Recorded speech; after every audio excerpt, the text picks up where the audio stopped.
tardes. Es un gozo para mí estar aquí con ustedes en esta tarde para compartir la palabra del Señor. Yo quiero expresar mi gratitud a la iglesia, al pastor, a los pastores que han tenido a bien invitarme para compartir la palabra del Señor en esta mañana. Y para mí es un gozo estar de nuevo en la casa del Señor. Déjeme decirle que cada vez que tengo la oportunidad de salir y estar en algún lugar compartiendo, para mí siempre es un gozo estar en medio de la familia de Dios. Hace algún tiempo atrás, Dios nos trajo como misioneros a Perú por un periodo de 5 años, y luego fuimos trasladados a Paraguay, a la ciudad de Asunción, a trabajar allí en un hospital por cerca de 20 años, y luego recientemente, hace escasamente 3 años, regresamos a Estados Unidos para involucrarnos en la docencia en una universidad. Pero cada vez tengo la oportunidad y el privilegio de venir a Colombia y compartir, estar con hermanos en la fe, en diferentes grupos, en diferentes capacidades, y doy tantas gracias a Dios por el privilegio que ustedes me dan en esta mañana de compartir la palabra del Señor. En esta mañana yo quisiera invitarles a meditar conmigo en un pasaje de la Escritura que se encuentra en el Antiguo Testamento, en el libro de Nehemías. Libro de Nehemías, en el capítulo 1 en el Antiguo Testamento. Si usted tiene su Biblia con usted, yo le invito para que usted pueda abrirla. Yo voy a estar leyendo de una versión, pero cualquiera sea la versión que usted tenga. El capítulo 1 del libro de Nehemías, los primeros 4 versículos. Y dice así la palabra del Señor: palabras de Nehemías, hijo de Acalías. Aconteció en el mes de Quisleo, entre noviembre y diciembre, en el año 20, estando yo en Susa, capital del reino, que vino Ananí, uno de mis hermanos, con algunos varones de Judá, y les pregunté por los judíos que habían escapado, que habían quedado de la cautividad, y por Jerusalén. Y me dijeron: el remanente, los que quedaron de la cautividad allí en la provincia, están en gran mal y afrenta, y el muro de Jerusalén derribado y sus puertas quemadas a fuego. Cuando oí estas palabras, me senté y lloré e hice duelo por algunos días, y ayuné y oré delante del Dios de los cielos. Que Dios bendiga su palabra para nosotros en esta mañana, en esta tarde. Y quisiera compartir con ustedes en esta hora, bajo el tema momentos silenciosos en la vida de las personas. Cada uno de nosotros en la vida tenemos momentos silenciosos. La Biblia tiene historias de hombres, de mujeres, de familias que nos hablan de sus momentos silenciosos que ellos vivieron y que nos pueden hablar en el día de hoy. Muchas de estas historias o momentos silenciosos fueron tristes. Fueron momentos de crimen, como Caín matando a su hermano Abel. Historias como la nación de Israel cuando estuvo en Egipto. Historias como la viuda de Naín en el Antiguo Testamento que perdió a su hijo. Historias como el hogar de David, con todas sus dificultades que vivió como padre, como rey. Historias como la de Sansón, historias como la de Ruth, historias como la de Esther, como Job en medio de su enfermedad. Y si leemos la Biblia desde el Génesis hasta el Apocalipsis, vamos a encontrar un sinnúmero de personas, familias, que pasaron por momentos silenciosos en su vida. Yo creo que ninguno de los que está aquí en este lugar estamos exentos de recordar quizá en algún momento, quizá ahora mismo, pasar por un momento silencioso en su vida. Tal vez momentos que usted no le ha comunicado a nadie. Es más, silencios que tal vez ni su cónyuge sabe, tal vez ni sus padres saben, ni sus hijos saben, ni su familia, ni sus amigos, solamente usted y Dios. Mis amados, muchos personajes en la Biblia pasaron por momentos difíciles, por pruebas, por enfermedad. Algunos de ellos cometieron muchos errores. Fueron sus momentos silenciosos y muchos de ellos salieron adelante. Muchos de ellos pudieron resolver sus silencios. Otros tuvieron que aprender a vivir con ellos. La enfermedad, por ejemplo, aprender quizá a vivir con una enfermedad que quizá con todo el adelanto médico que puede haber, pero quizá humanamente hablando no hay una solución y se transforma quizá en un momento silencioso. Nehemías en nuestra historia es uno de esos personajes que hizo una diferencia con su pueblo en momentos difíciles que la nación vivía. Y él hizo de ese momento silencioso su propio momento silencioso. Era el momento de la nación que había sido destruida, sus muros habían sido quemados, el pueblo había sido dispersado. Él vivía en una nación donde servía de copero al rey, tenía quizá un buen trabajo con algunos riesgos, pero la Biblia nos dice que cuando vino su hermano y sus compañeros a visitarlo al palacio, él se sentó y lloró al escuchar las noticias del momento silencioso que vivía la nación en Jerusalén. Mis hermanos, cuando vemos a la historia de este pasaje, encontramos que Nehemías tenía un nombre. Y sabe usted que para los judíos el nombre era parte de su identidad. No era solamente decirle Pedro, Antonio, María, José. Nehemías significa Dios consuela, o el Señor es mi fortaleza, o el Señor me conforta. Ese era el significado de Nehemías. Y esto significaba identidad. Esto significaba pertenencia.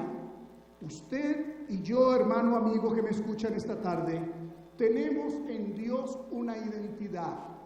Usted y yo somos importantes para Él. Dios nos llama por nuestro propio nombre. Y cuán importante es saber que cuento para Dios y que Él, como mi Creador, tiene planes para mí. Por algo Jeremías en el capítulo 29, versículo 11 decía: porque yo sé los pensamientos, dice Jehová, que tengo acerca de vosotros, pensamientos de bien y no de mal, para daros el bien que esperáis. Y entonces vendréis a mí, me buscaréis y oraréis a mí, me buscaréis y me hallaréis, porque me buscaréis de todo vuestro corazón. Usted y yo contamos para Dios. Mis hermanos, en todo momento, pero en aquellos silenciosos, cuando necesitamos saber quién somos, a quién pertenecemos, quién nos acompaña, quién está allí, qué privilegio es saber que no estamos solos en los momentos silenciosos. Yo no sé qué momento silencioso está viviendo usted en su vida.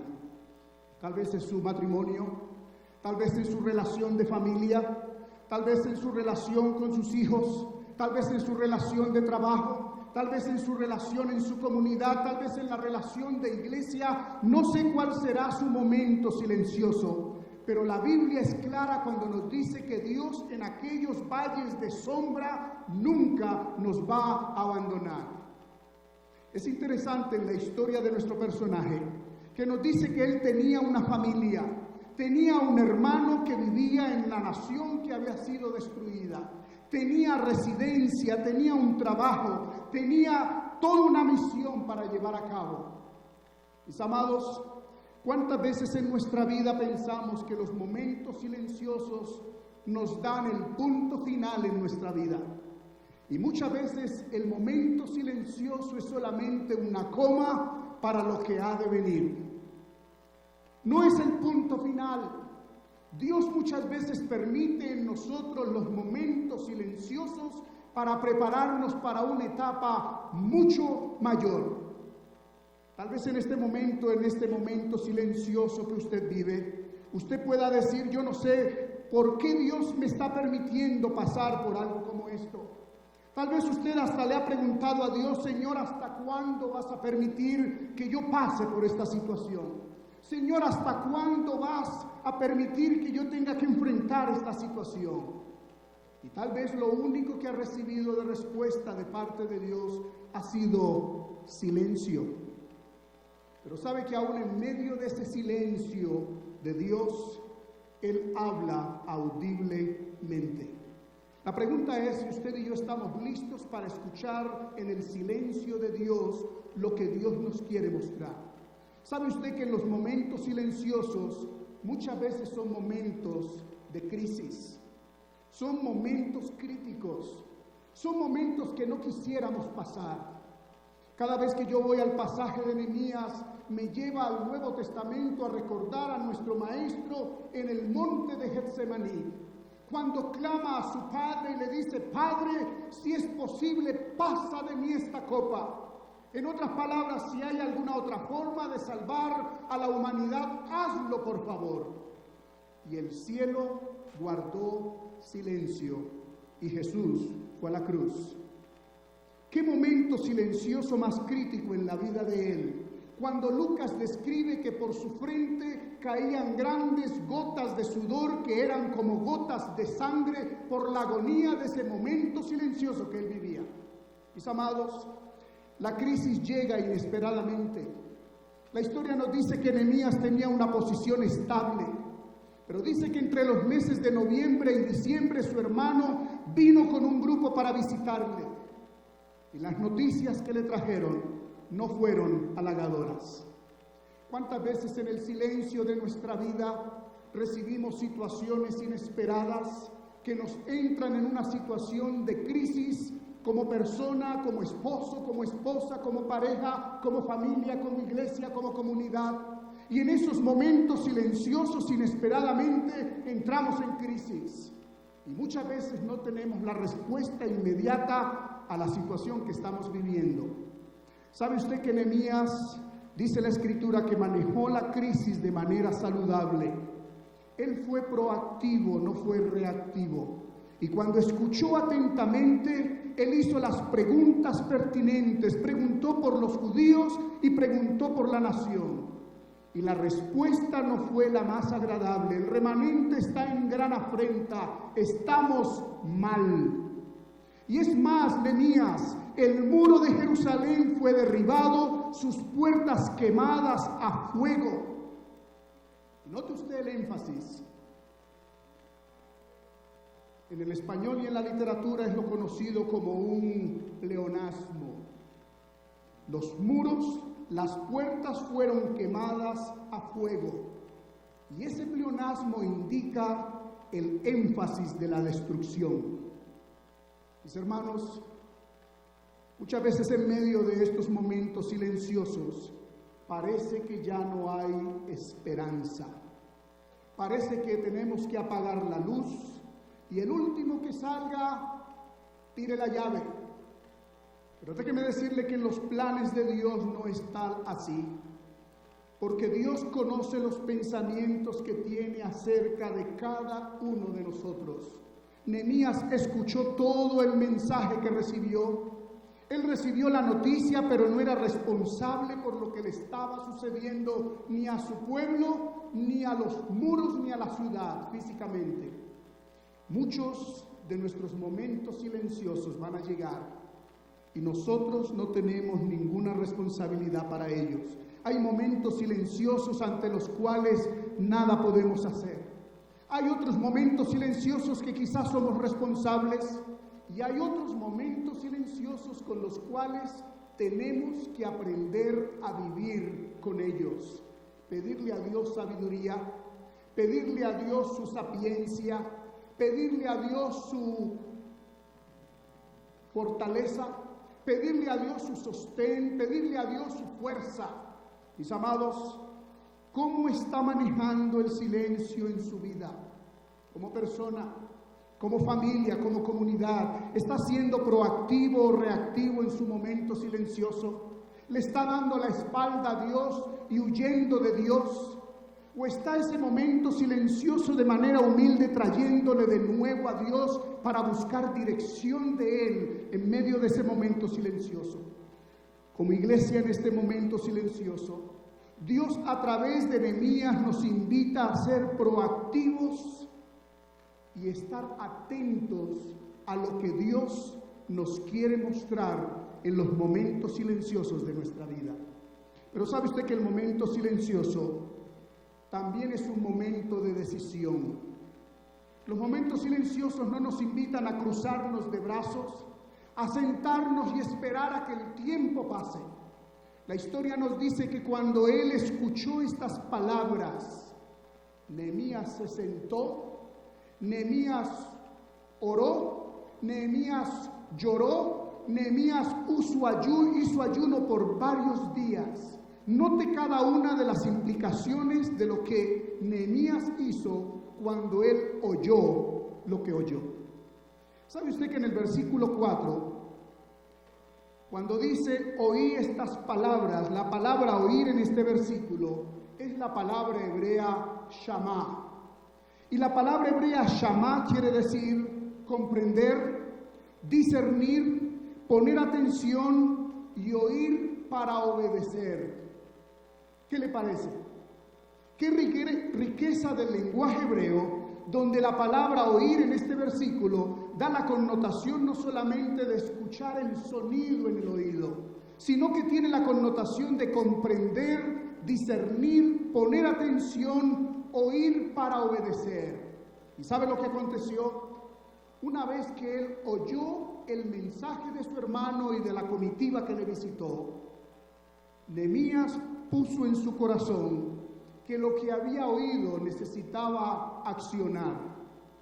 Mis amados, en medio de los momentos silenciosos en nuestra vida, Dios quiere entrar en diálogo con nosotros para mostrarnos qué hacer ante ello. Y note usted que Nehemías, para hacer las preguntas debidas, él se tuvo que poner atento a lo que iba a escuchar. Y él hizo las preguntas que tenía que hacer. Él oyó con el deseo de decidir qué hacer con la información recibida. ¿Está usted escuchando a Dios en medio de sus momentos silenciosos? ¿O está haciendo tanto ruido que no ha podido escuchar lo que Dios le quiere decir? Hay veces es tan fácil para nosotros en nuestros momentos silenciosos hacer ruido, en lugar de hacer silencio y escuchar la voz de Dios. Todos, mis amados, en algún momento pasaremos por momentos silenciosos en nuestra vida. Por el espacio de 20 años yo trabajé en un hospital como misionero en la ciudad de Asunción del Paraguay. Dios nos llevó allí a trabajar con un hospital y en la sala de emergencia de ese hospital, en los 20 años yo vi cualquier cantidad de situaciones de momentos silenciosos. Esta mañana en el servicio de la mañana compartía de una pareja joven que al celebrar el cumpleaños de su niño de 3 años, el día del cumpleaños, de la celebración, mientras ponían las mesas, los manteles, recibían la comida, etcétera, para tener la celebración, su niño en medio del caminador abrió la portezuela que iba hacia el patio donde estaba la piscina. El niño en su caminador cayó sobre la piscina. La lona que cubría la piscina se sumergió y llevó el niño hacia el fondo. Y cuando los padres vinieron a buscar a la criatura, su padre desesperadamente se lanzó a la piscina, sacó a la criatura, le llevó a la emergencia de nuestro hospital, pero el niño lastimosamente murió. Cuando estaba hablando con el padre y con la madre de esta criatura, el mismo día que su niño cumplía 3 años, ese mismo día el niño moría. Los padres me miraban a los ojos y me preguntaron, ¿dónde estaba Dios cuando murió mi hijo? ¿Dónde estaba Dios cuando murió mi hijo? Hay momentos silenciosos en nuestra vida en que no tendremos respuesta inmediata para responder. Pero mis hermanos, los momentos silenciosos son momentos de crisis, pero también son momentos de decisión. ¿Sabe usted que en nuestra historia la Biblia nos dice que Nehemías se sentó y lloró e hizo duelo por algunos días? Yo quiero que usted capte conmigo la visión de lo que sucede en esta historia, porque al escuchar las malas noticias, lo primero que él hizo fue sentarse. Lo segundo que él hizo fue llorar. Lo tercero que él hizo fue sentir un dolor profundo y ayunar, retirarse en la dimensión espiritual de estar en lo secreto con Dios. Señor, mi nación está destrozada. ¿De qué manera tú puedes usarme a mí como un instrumento para mi pueblo?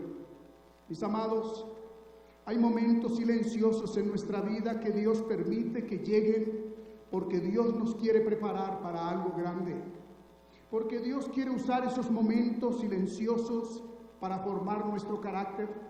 Y no es el momento silencioso en sí, sino lo que va a resultar de ese momento silencioso.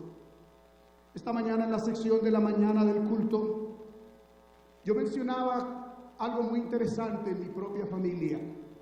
Yo soy un hijo de pastor y soy nieto de pastor. Y yo crecí en una familia pastoral. Vengo de una familia numerosa. Pero a la edad de 4 años, yo fui adoptado por una pareja. Esta pareja me educó hasta cuando yo salí hacia los Estados Unidos para estudiar.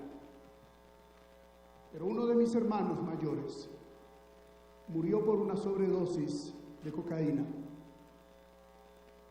Y tal vez usted se ha hecho la misma pregunta que yo me hice por muchas ocasiones.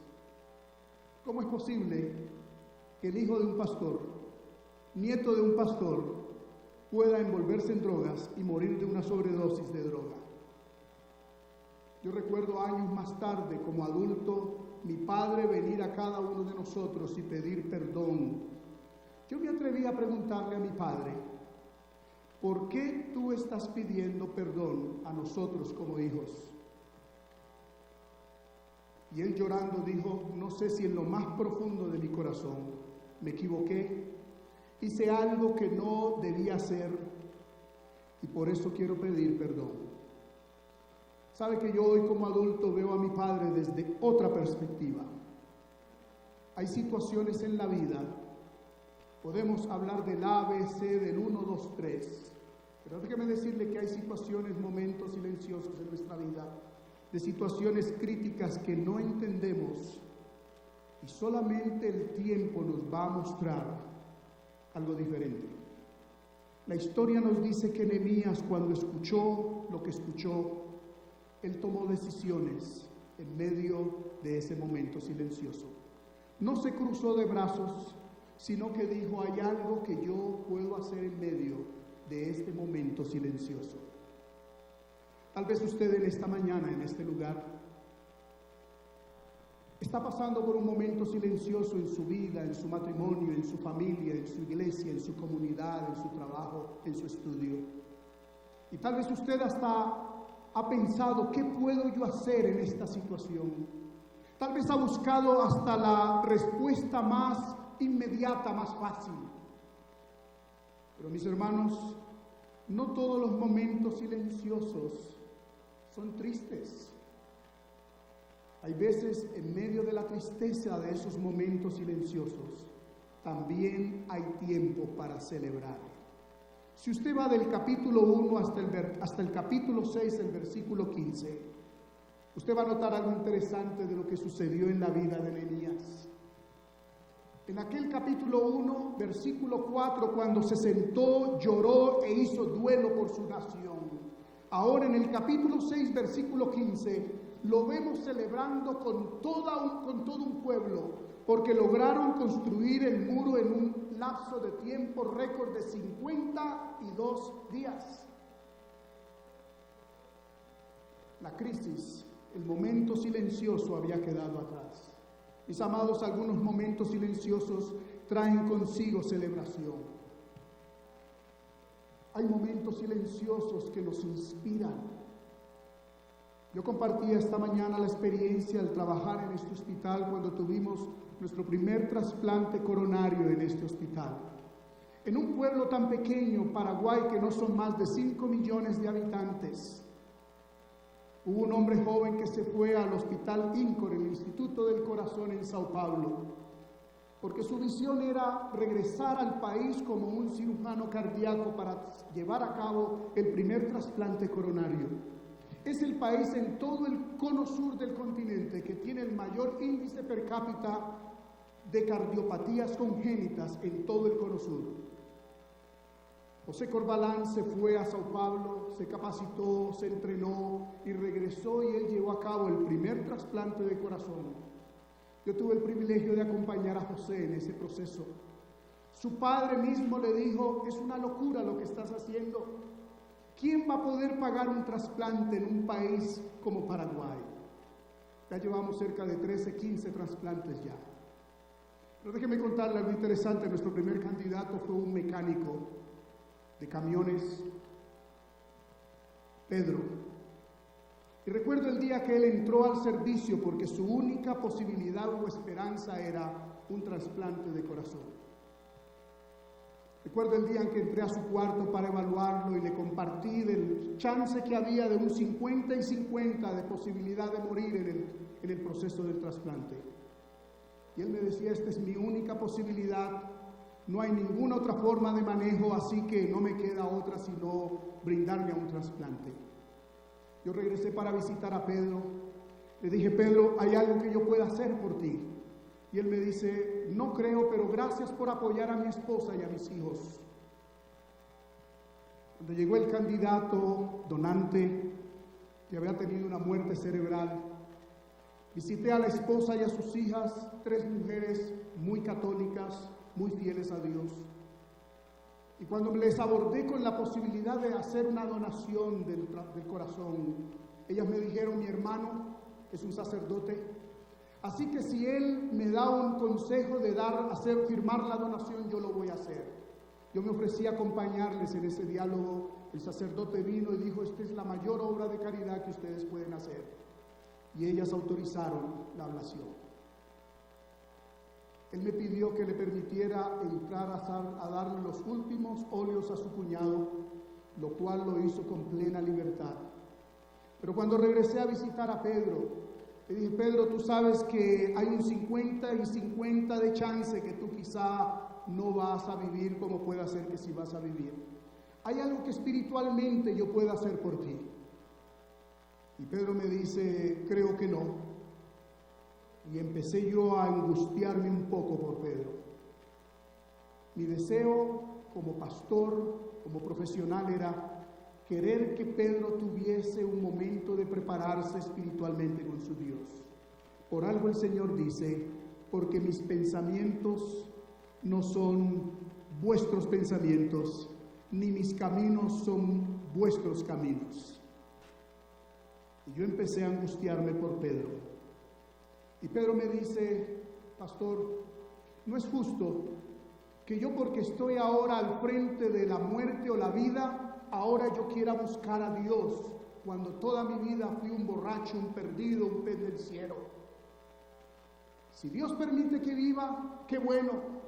Y si Dios permite que no viva y vaya al infierno, a cualquier otro lugar, al fin y al cabo Él es justo para ponerme donde Él me quiera poner. Y eso exacerbó más mi angustia por Pedro.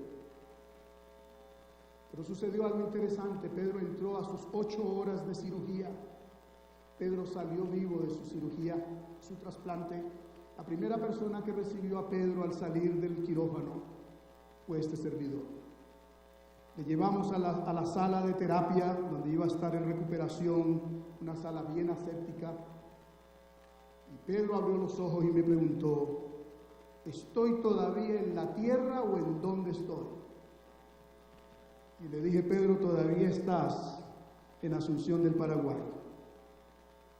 Días después, visitando a Pedro, en un día en particular, él tomó mi mano y me dijo, yo quisiera entregarle mi vida al Señor.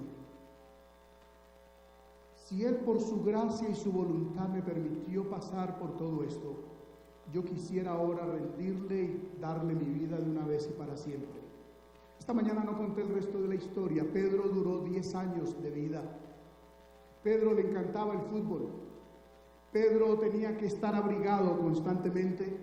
Él hizo una neumonía, hizo un paro cardíaco y Pedro murió. Yo acompañé a Pedro en todo el proceso de sus 10 años de vida.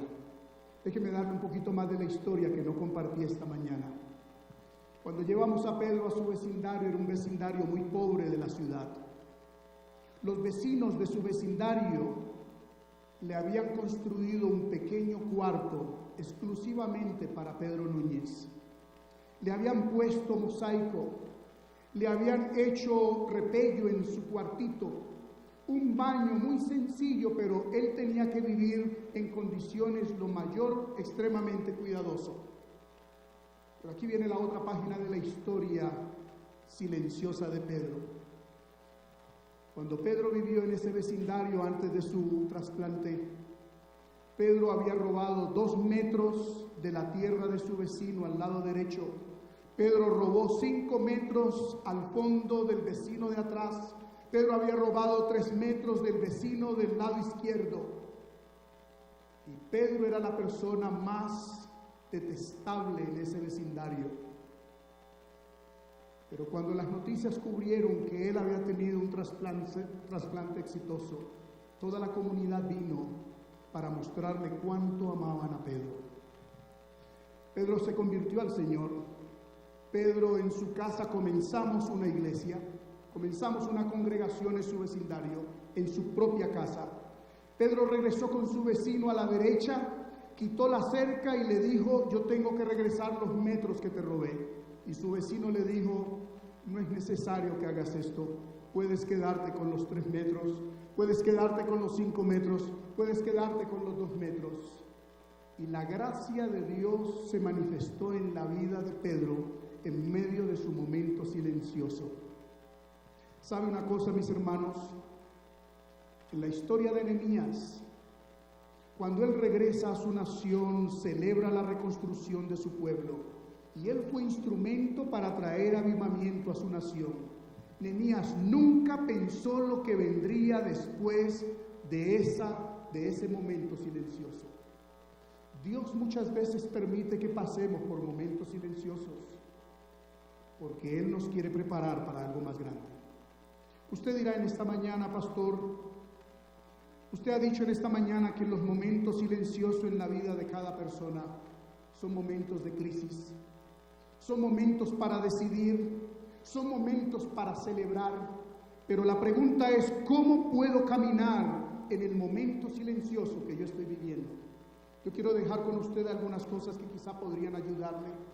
No quisiera ser exhaustivo para pensar que son las únicas, pero tal vez podría ser un punto de partida. En primer lugar, recuerde que ser hijo de Dios no le garantiza a usted la ausencia de momentos silenciosos en su vida. No crea usted que por ser un hijo de Dios no va a tener momentos silenciosos en su vida. Al contrario, el Señor Jesús dijo: en el mundo tendréis aflicción, mas confiad, yo he vencido al maligno. Cualquiera de nosotros puede pasar por un momento silencioso, o tal vez en este momento usted está pasando por el suyo. En segundo lugar, recuerde que hay momentos silenciosos que están fuera de su control, que no hay nada que usted pueda hacer por ellos, ya sea enfermedad, ya sea accidentes, ya sea situaciones que usted le ha clamado a Dios y le ha dicho: Señor, ¿por qué permites que esto pase? Tal vez usted puede recordar al apóstol San Pablo, cuando vino delante del Señor y le dijo: Señor, quita de mí este aguijón. Y la divina respuesta fue: bástate mi gracia, porque mi poder se perfecciona en la debilidad. En tercer lugar, escuche las maneras por las cuales Dios le quiere hablar en este momento silencioso. Escuche. Dios puede usar aún a la persona más sencilla al lado suyo para hablarle en el momento silencioso. Escuche las maneras por las cuales Dios le quiere hablar en esos momentos silenciosos. En cuarto lugar, dese permiso por un momento en medio de sus silencios para ser de carne y hueso, para ser humano. Hay veces en la comunidad de fe pensamos que cuando estamos en los momentos silenciosos tenemos que a lo hecho echarle pecho, hay que ser fuerte, no hay que doblar la cerviz. Pero hay momentos silenciosos en los cuales necesitamos darnos permiso para sentarnos, porque si seguimos caminando nos vamos a fatigar. Hay que sentarse. Hay momentos silenciosos que necesitamos tomar agua para poder continuar la faena. Hay momentos silenciosos en los cuales necesitamos derramar nuestro corazón, quizá llorar. Hay momentos silenciosos en los cuales nos enojamos. Dese la oportunidad en el momento silencioso de ser humano. En quinto lugar, recuerde que usted no está solo. No hay momentos silenciosos en los cuales usted y yo estemos solos. En el libro de Isaías, capítulo 41, versículo 10 y 13, el Señor nos dice: nunca te dejaré, ni nunca te desampararé. Siempre, siempre te sostendré con la diestra de mi justicia, y mi salvación de mí vendrá. ¿Sabe usted lo que significa esa palabra salvación en el Antiguo Testamento? Bienestar, salud, y mi salvación de mí vendrá. Número 6, recuerde que aún en los momentos silenciosos hay celebración. Hay celebración, no por el momento silencioso mismo, pero por lo que ha de resultar de ese momento silencioso. Mis hermanos, si el momento silencioso es muy prolongado y muy pesado, si usted cree que le agobia y ya usted no puede dar más, déjeme darle un consejo muy sabio: busque ayuda, busque ayuda. Es mi oración al Señor que en este momento que usted está viviendo, usted pueda decirle al Señor: Señor, tú conoces mi momento silencioso. Nadie lo sabe, Señor, solamente tú. Pero yo quiero abrir mi corazón a ti y depositar este momento silencioso en tus manos. Yo he intentado manejarlo con mi fuerza, con mi mente, con mi capacidad, con mis habilidades, con mi educación, con mis recursos, con yo. Pero ahora, Señor, quiero abrir mi corazón y entregarte este momento silencioso en tus manos.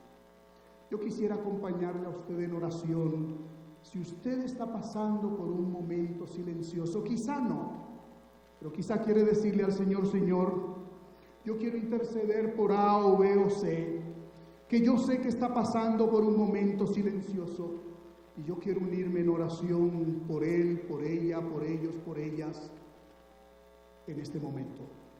Y si este es el deseo de su corazón, yo le invito a que usted cierre sus ojos allí donde está y vamos a hablar con nuestro Padre Dios. Señor, te damos gracias en el nombre que es sobre todo nombre, el nombre de Jesús.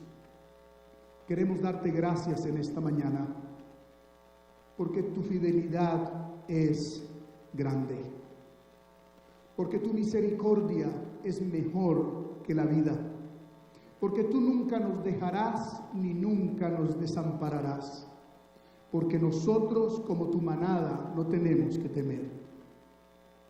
En este momento, Señor, yo me uno en oración, en un mismo espíritu y en un mismo clamor, por alguien, por alguno, por algunos, por algunas personas en esta mañana, en este lugar. Están quizá pasando por un momento silencioso en su vida. En lo más profundo de su corazón, tú conoces su silencio. Yo me uno a cada uno de ellos, oh Dios, en este momento, para interceder y suplicar que tu gracia, tu presencia, tu fortaleza, tu sabiduría, tu palabra de aliento, de fortaleza, de esperanza, llegue a su corazón en esta mañana. Gracias porque no estamos solos. Gracias porque tú conoces el pensamiento y sabes lo que piensas de cada uno de nosotros. Y gracias porque nunca estamos solos y tú estás con nosotros. Oramos en el precioso nombre de Jesús, suplicándote que tú produzcas el querer como el hacer por tu buena voluntad. En el nombre precioso de Jesús oramos con acción de gracias.